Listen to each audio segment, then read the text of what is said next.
Okay, so new podcast today, Walking the Talk, and we have Jasmine. Sorry, now for my pronunciation, is it Hewa? Abu Hawa. Abul Hawla. Well, I've done. I was a guest on your podcast there a couple of weeks ago, and we were talking about my journey, my life. I suppose my life journey, and I suppose how I got into coaching and things that I've overcome and things like that. And now the podcast tables have turned, if you will, and Jasmine has kindly volunteered to come onto my podcast as well. So I know Jasmine has an amazing story. So I can't wait to speak about it today. So Jasmine, do you want to start by introducing yourself and the work you're doing? Yeah, so for those who are not aware, most people call me as Coach Jasmine, which I am an addiction recovery coach.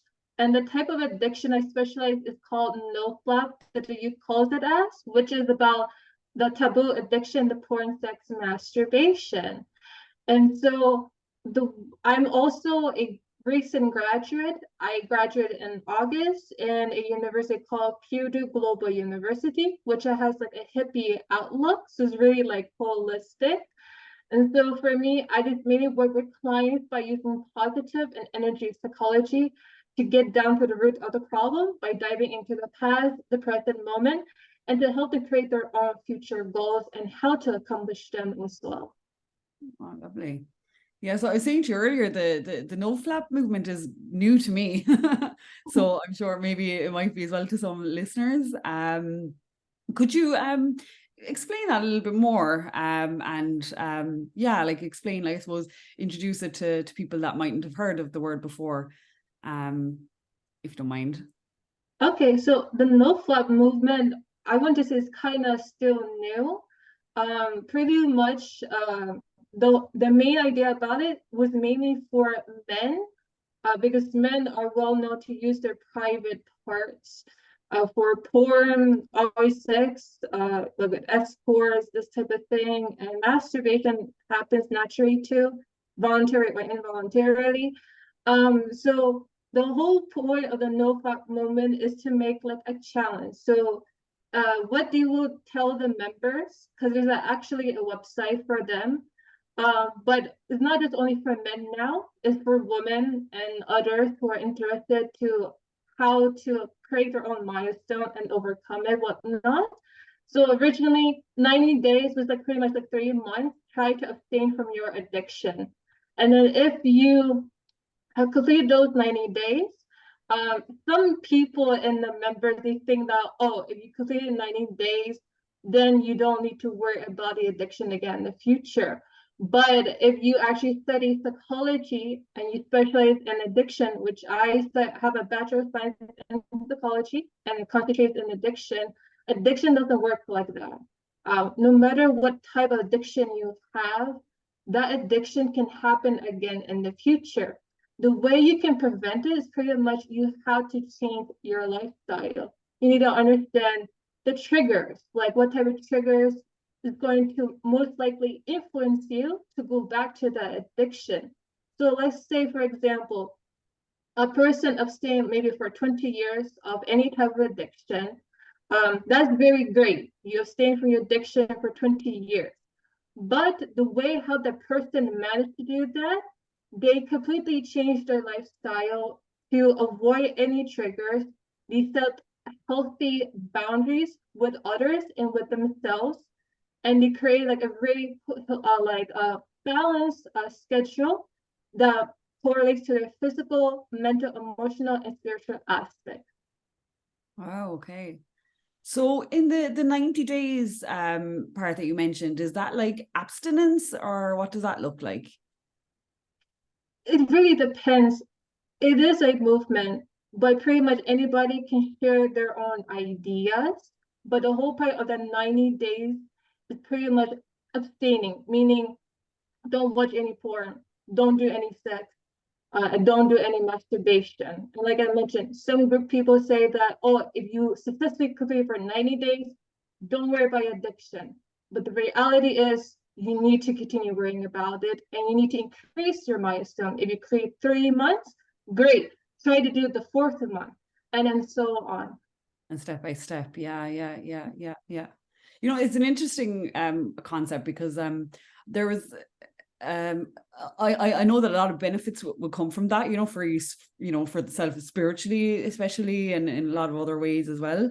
Especially if there's been an addiction involved, you know, I know we spoke about that the last time as well, you know, when you take steps to free yourself from an addiction, or, you know, free yourself from the whatever the thing is that you're addicted to, you, I suppose, open yourself up to a space that you've been, I suppose, running away from. But in terms of sexual abstinence, I find that an interesting concept because I've looked into it in another way when I read a book called I think it was Napoleon Hill's book, Think and Grow Rich, and he talks about how to be mindful, you know, of sexual energy. Now I can't remember the specific word. It's something beginning with T. It's I don't know, transference or something like that. I'd have to look it up. But the idea is like to refrain and to use abstinence in a positive way, because it's actually a very creative force, you know, and when you manage it correctly, you can, you know, it's very powerful, you know. So I do believe in the powers of abstinence, you know, and being mindful of it, you know, and especially, you know, being mindful of your emotional and physical body, you know. It's very important. So on that, so why that area, you know, why have you chosen that area to work in?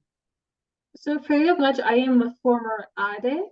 So obviously with addiction, no matter what type of addiction person has, the way the addiction develops, it doesn't happen overnight. It mainly stems from the childhood. So depending on the person experiences what they endure in their childhood, that may enable them to develop any type of addiction in the future. So for me, I came from a very dysfunctional family, and then I didn't really receive the proper support at a very young age. So as I was growing through my human lifespan, I came to my adult self and I noticed I developed this type of addiction. And it did took me a while to understand like how to abstain from it. So eventually I reached out to a UK company, which I'm currently working as a freelance coach for them. Wow. And I learned pretty much, I want to say the ins and outs, but that coaching program they offer didn't really help me a lot, which I also had to seek support outside of the program, which I pretty much, I don't want to say like I'm a very an expert in all holistic therapies, but I want to say doing my own work, understanding different type of therapies really helped me to quickly abstain from my addiction or have a long-term sobriety. One of them is pretty much Reiki. Reiki really helped me a lot to remove a lot of stress, to make me feel, to understand more about who I am and what I can do to create my own life. Wow.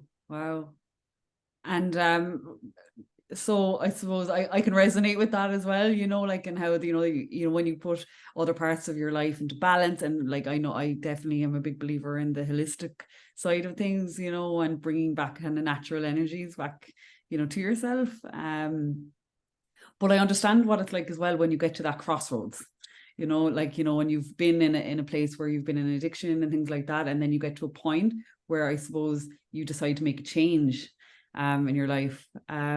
What did that look like for you when you, I suppose, made that new step? Yeah, so when I first joined in a UK company as a member to understand how to overcome addiction, I was very surprised. I actually put a lot of expectations on them that I thought that maybe they can help me. Yeah, they can, but the reality is the healing starts within you. And like I mentioned before, trauma really plays a big part. The issue I had with the program, I mean, they didn't really focus too much on the trauma. So that's why I had to work on myself outside the program. And the first thing was Reiki. Reiki helped me to remove any stress, helped me develop like some type of clarity, but also starting with Reiki, because we know Reiki is like a spiritual energy from a higher power or God, whoever you want to call it as. Yeah. That, as long as you have that belief system, eventually it would take you to the right steps. So I Wow. started out with Reiki. Then I started out with meeting like different types of holistic alternative doctors.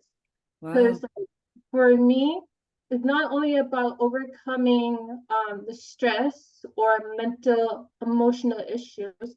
You have to dive into your physical aspect. And of course, I also did spiritual, which I also been using mainly this Reiki. Yeah, that's pretty much I want to say for the spiritual aspect is Reiki literally helped me a lot. And I Wow. just think the physical aspect, having a long-term relationship with a holistic alternative doctor can really help you a lot. And so that pretty much in a nutshell that happened to me to change like a transformation. Because once you have all these pillars, the physical, mental, emotional, spiritual aspects all aligned in balance, you're literally going to see a lot of changes within who you are, Mm. who you should define yourself as, instead of saying like very low or negative energy, like for example, negative affirmation like I'm not worthy or something like this. You can start saying very positive about yourself, like I am confident in my ability, I know who I am, I will not let others to define who I am. At the same time, I think depending on the type of relationship the person may have with their family or friends, that can also change as long higher power of God allows it to. But if it comes to the point you can really maintain like good relationship with certain people, that's okay because it's a learning process. You know who deserves to be in your life and who should not be. Wow. Yeah, I can resonate with that. There's a Yeah. lot of reevaluation involved, isn't there? Through those stages, that are unexpected, I think, initially. Yeah. Yeah. And would you say there's a stigma associated with nofap and sex addiction and things like that? Because it's something I think that I see a bit in society. Is that something you've experienced, or what would your thoughts be? So pretty much there is a stigma with certain groups. So for example, as a female, no matter what is your faith, your religion is, Mhm. females always like a stigma because as I mentioned, the no flap originally is meant for men, but now is open for women because women do suffer with this in silence. The Mm, thing is, a lot of women in reality, they don't talk about their issues regarding this type of addiction because of the stigma. The society will think that they're so poorly, badly. But with the men, it's like really well known. Oh yeah, the men have the right to talk about it because it's their natural mm. thing. But don't forget the women, they're also Yeah, human beings. They do suffer the same thing. yeah. And also for me, I do come from a Muslim background, and it is kind of a taboo in my religion, not a religion, but like in the community. Mm, A lot of people, with the women particularly, again, they don't feel comfortable to advocate or talk about their right. issues. So that's Yeah. also like a stigma, depending what type of community you come from as well. Oh wow. That would make sense. That like I'm sure that makes it a little bit more difficult, when you want to get support for it. And it's interesting because like in I suppose this society I kind of see sometimes here in Ireland, like outside of like the Muslim community, is that like I think there's a society really where women are free to kind of go out and meet people, and in some cases you know it's acceptable for women to I suppose I don't know what word to use, but to go off with guys and things like that, and it's almost a bit more accepted. But it's something that I've thought about as well, you know, and that can almost get great as well, in that, like, you know, because there's almost an acceptance of that people mightn't even realize that they have an issue, you know. You know, and I think that's why I've put thought into the whole topic of abstinence myself, because I've seen and I've experienced it as well, the channeling of that energy when you're not disrespecting it, is the way I will put it, or you're not abusing it, you know. And it's an interesting contrast, I think, when you look at it in that way, you know, that, like, you know, it's important, I suppose, for people to know when they're in healthy balance in those areas, you know. And I suppose that's personal to everybody, isn't it? Yeah. Yeah. Yeah, and I had a thought as well, in something you were saying there a while ago, in terms of when you're talking about you know, some of the therapies that you use, you know, Reiki and energy work and things like that.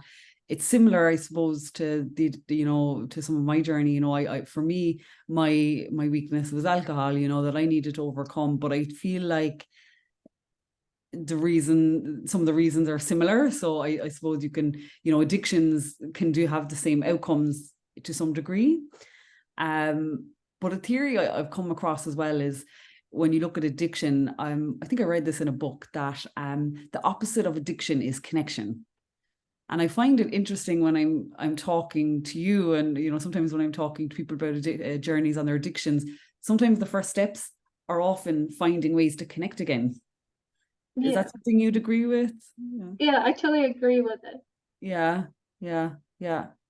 So it's yeah, it's interesting.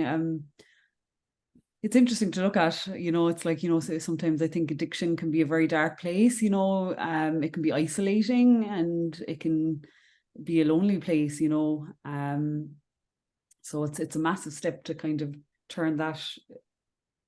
take that step towards connection again. And I suppose, yeah, a big part of that is finding trusted people to talk to, but not just in that sense, but also spiritually, and, you know, being, you know, using holistic therapies, using nature, things like that, things that will help you learn to not necessarily learn, but yeah, to connect again, and help put, you know, your the mind, body and soul back into balance. Yeah, I totally agree with all those steps. Yeah. So it's lovely to talk about this, because my podcast and everything being called Walking the Talk. You've certainly done that, and you do that in your work. Like, do you find your own personal journey helps a lot of other people? Yes, I do. Because so a little bit about my background. The way I got into psychology, I originally had an interest to become like a lawyer or attorney. So at a Wow. very young age, I studied to do that. But when I was 16, it was summer break. So I decided, you know what, let me dive in to know more what a lawyer's attorney do. I actually found they don't really have a life. So I was like, no, this is not meant for me. So then I had to think deeply, okay, so what's the purpose of me, or like influence me to actually study this career? And now I'm like, no, I don't want to. Well, actually have a high passion to help others. So I actually took like a free online career assessment, and it told me becoming a counselor is like one of them. Oh, So I wow. was like, okay. So in high school, I took an elective course, just general psychology, just to get some insight. What is psychology all about? I actually enjoyed the class, and I'm not like a boastful person, but I actually got an A in my class. So then I went to my guidance counselor, and I told her, hey, I want to study psychology when I go to my community college. What would you recommend for me? So she said, okay, so if you did well with this elective course, general psychology, I think you can go to community college, because you're not going to spend too much money if something happens on the road, you change your mind again. But like, do it, see how it goes. And if you want to get your bachelor's, you can do that going to the four-year university. So Wow. I followed her advice, and that's exactly what happened. I pretty much got my associate degree in psychology. And then I did attend like a 4-year university in my area, but I went to an energy healer during the pandemic time, and she recommended me to find a new university. So I found that was Future Global University, which is a hippie, like I mentioned, it has a hippie outlook. It's very holistic, and I would pretty much say they give like accurate information compared to other university or colleges if you want to understand about psychology and along with the addiction realm as well. So that's pretty much what happened. I did everything. I was happy I got into my university that I graduated from. And so that led me to actually, throughout that journey, I did have a struggle, like, because I also had my addiction Mm. earlier on. And that kind of helped me to understand how to work on myself. And Wow. when it came to getting my bachelor's degree, I kind of thought it was a drag because I already have been trained by the UK company, which I'm a freelance coach. But all what I'm trying to say is that no matter what type of addiction a person has, never give up, Mm. and learn what's helpful for you to overcome your addiction. And eventually it will lead you to the right place, like it happened to me. There were multiple times I wanted to give up on my studies, but the thing is, the reality is that as a recent graduate, I graduated in August, a lot of door opportunities actually opened for me.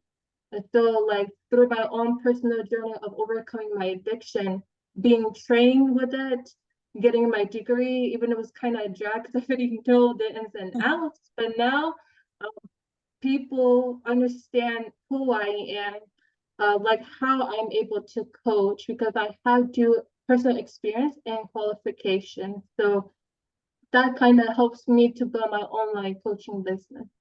Wow. Wow. That's amazing. Yeah. Yeah, you're right. Like, the path is different for everybody, isn't it? Like, there's like I've been thinking about this so much. It happens a lot of ways. I was actually talking about grief as well with somebody last week, and we are talking about there's no handbook, for a lot of these things. You have to just be present and yeah, take in all the information that's available and find the things that would work for you, because we're all so unique and different things will work for us all. It's Yeah. it's amazing. That's great. You've definitely found the right calling. Yeah, I did. Yeah. And it's funny, yeah, when I was in college as well doing coaching psychology, it was the same, you're learning all these things, to help others, but then you come across something that resonates with yourself and you're like, oh, that would help me. And this is amazing, I think I had to deal with a lot of I had issues of social anxiety when I was in college, and I started becoming aware of that and learning how to deal with it, so that was really interesting. Like, by the end of it, I was able to create new challenges to deal with that, create new solutions, it was amazing. Yeah. Yeah. So how long have you been doing sobriety coaching for? So I began my journey with the UK company since 2019. Um, when I began doing my private coaching practice, it's kind of off and on, but this year I've been taking it very seriously. Wow, yeah. The right time. Yeah. Oh, great. Wow. And would you have any advice to anybody who, first of all, mightn't be sure if they're, having, a sex addiction or an addiction in general, or somebody who's struggling, what would your advice be? Like if they are trying to figure out if they have these type of issues. Yeah. If say the seed has been planted, like if they're starting to question, am I struggling here? What should I do? So they have to, I guess, evaluate themselves and their surroundings, Mm. because we have a subconscious mind, and 95% of our subconscious mind mainly happens in our childhood because the subconscious mind is pretty much like a file cabinet. Like when you're a child, you're new to this world. You don't know what's right, what's wrong. So if you have like a family or a caretaker who's taking care of you, but it was not very like a healthy household, you're going to see a lot of things that's not healthy lifestyle, and that can impact a child as they're growing older if they didn't receive the proper help. So a lot of times, like I mentioned, addiction doesn't happen overnight. It happens like over the years, especially during the childhood. It doesn't, I'm not trying to say that if anybody it came from a dysfunctional family, automatically they would develop the addiction. It just depends what type of traumatic experience they endure in their childhood pretty much. So the way a person can understand who they are is try to say, okay, how am I doing well with my relationship with my family? Am I causing problems? And when I mean trying to say causing problems, I'm not trying to belittle people or make them feel bad about themselves, but try to see, are you talking to your family? Because oftentimes family can be a problem, and oftentimes it is the fault of the family. Maybe the family, they are so used to screaming, shouting. So for you as an individual, are you doing the same thing? Are you being in the same level as them? And if so, can you change that? Yeah. I know changing can be difficult, but when you change, you will slowly see that you can become a better person, a better version. You can break the cycle of the trauma that your family passed down to you, because some therapies, they call it a generation passing down trauma.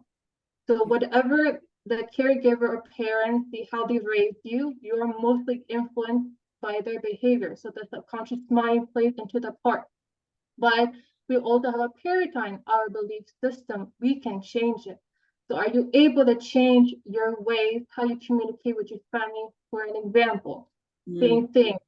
Do you have friends? How are you communicating with them?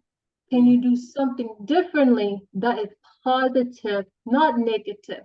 Same thing. If you're in any type of romantic relationships, how is it going for you? Is there something you can change positively about yourself? And then academic, health, finance, and other aspects of life, also the same thing. You had to see what's in front of you. You see there's something not normal. What can you do about yourself? Again, the healing starts within you. Once you start healing within you, you will literally see a huge transformation. But it does require time, commitment, and patience. It is easy to say these three key terms, but it's very healthy, it's very difficult because you need to have discipline and believe in yourself. But eventually, the long term, you will see a huge transformation. And then some people who worked with me, they actually forget the problems they had in the past. They're like, oh, I'm happy now because I understand what happened with me. If I didn't understand what happened in my life journey, I want to be who I am right now. And then at the same time, you can be helping others. You don't necessarily have to be a specialist in recovery coaching, but if you encounter somebody who has been in your shoes, but you overcame it, you can advise them, give them suggestions, and be like an accountability support to them. Like sharing, share what you know, like with others.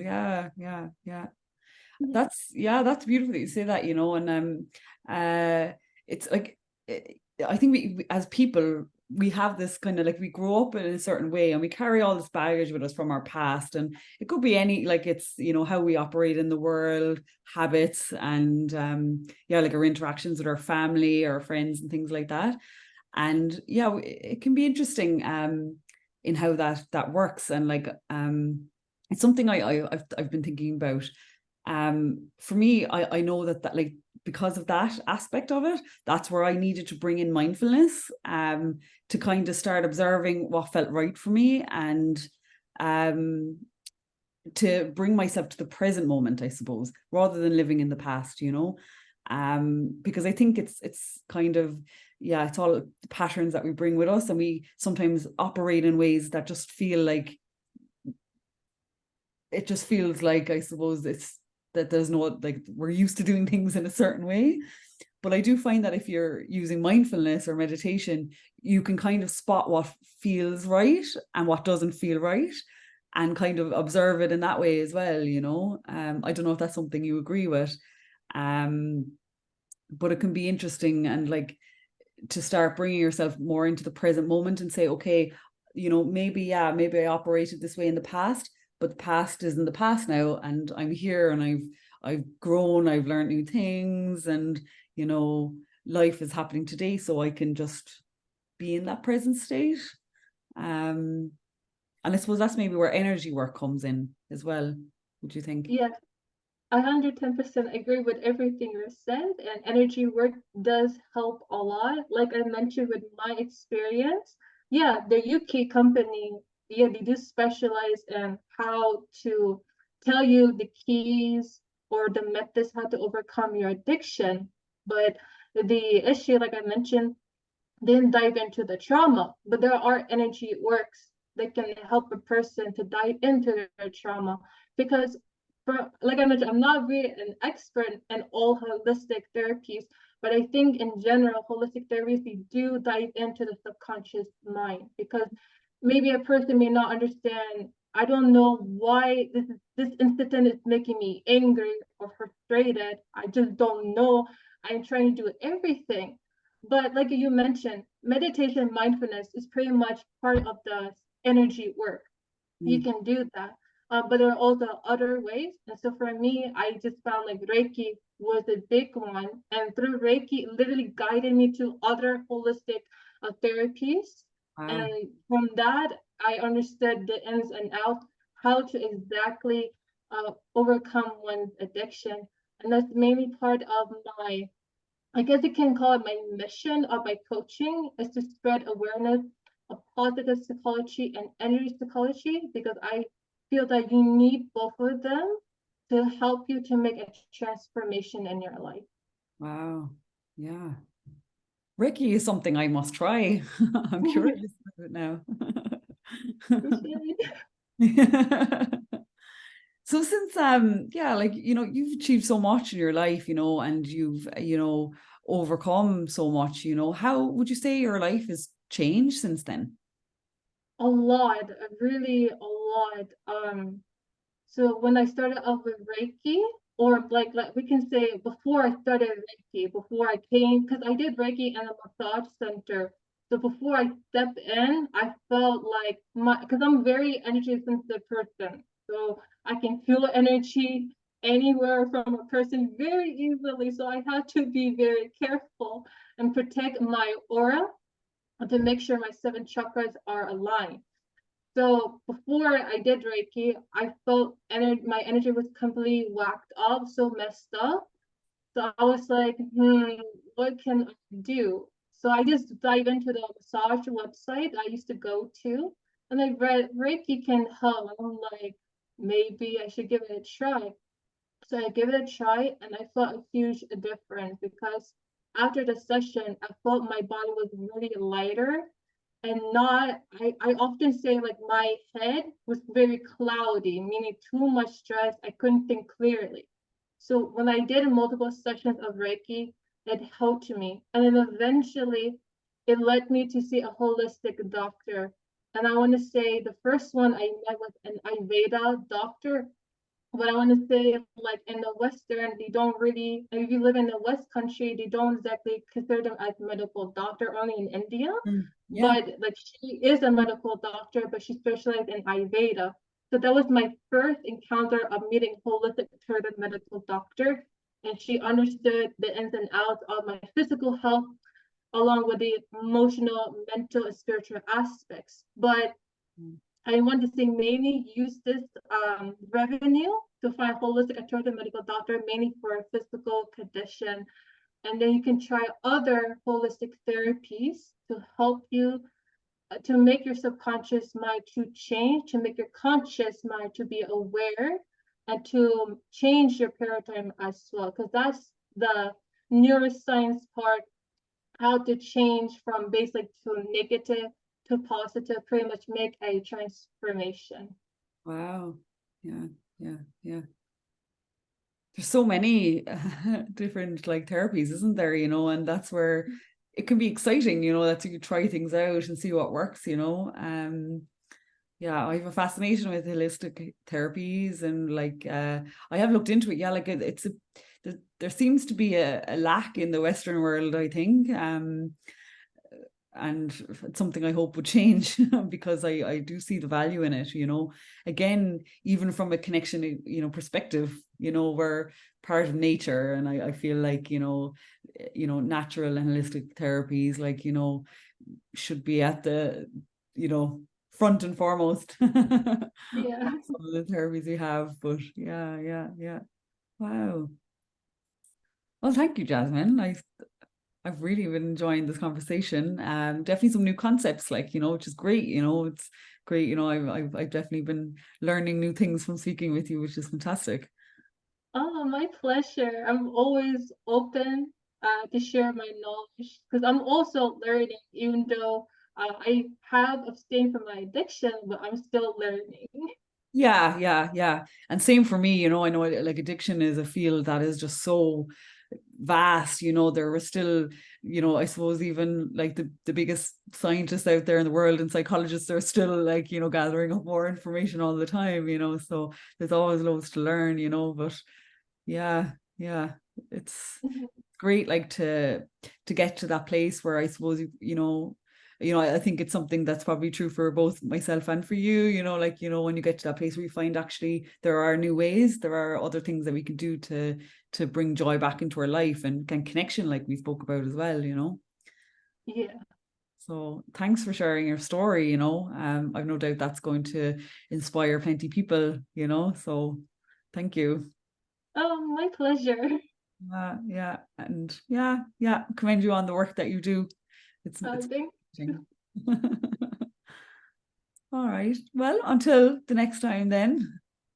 you. Um, thanks, and I'll share all your information that you send, your contact information. So, for the listeners here and stuff like that, they can follow you. Maybe your Instagram and Facebook, maybe things like that. I'll share that there when the podcast is going out. Awesome. That sounds super duper great. Oh, thank you, Jasmine. Thank you so much.